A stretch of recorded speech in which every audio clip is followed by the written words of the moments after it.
We started making content because we want to participate and compete on the higher levels. We've talked about different aspects of Genesis that play directly into having a successful, flourishing music career. It's about being patient. It's about understanding where those boundaries are, also having the courage to break free from that.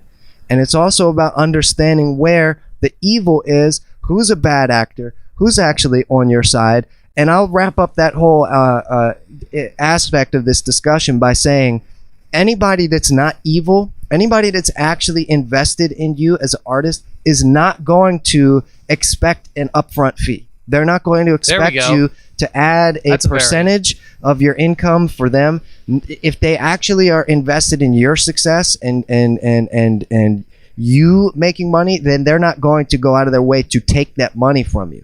So that's a great way to suss it out right off the bat and make sure that you don't get roped in with these people. Otherwise, they're just being an opportunist. Yeah, I mean, I understand you want to trust people and give people the benefit of the doubt, but as soon as they start asking for money and they haven't provided you a value yet, they haven't booked that gig for you, they haven't made that connection for you, they haven't secured that radio play for you, they shouldn't be asking for money until they've already done something solid for you.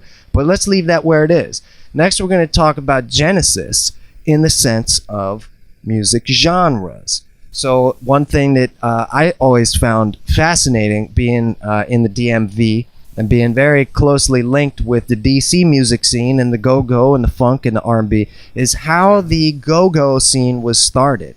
Because go-go is one of those styles of music not everybody knows about it, but if you're from DC or Maryland, you can't not know about it. It amazes me that something like that is so huge locally, but it seems to have not really gotten the national attention. Now, we got some notoriety for go-go at the BET Awards last night. That's what Greg was talking about on the phone, that this really big go-go band ended up winning some BET Awards. So that's good. I think that's a step in the right direction. I think we need to be supporting the local music scene of go-go. But then here at this point is where I would... And we're always going to do that on a biased fashion. I mean, we can't... but at the same time, you can't generally just expect every single local niche to flourish. Well, they're talking about making go-go the official music for DC now.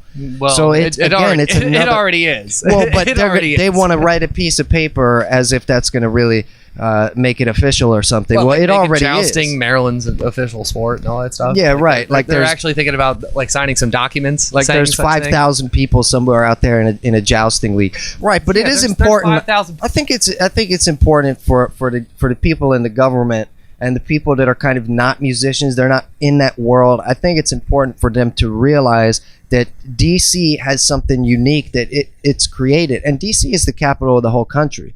So the fact that style of music is even being considered to be the DC official music of DC, I think that's just something cool, because again, we're talking about a local scene that started with one guy and a couple of junior bongos.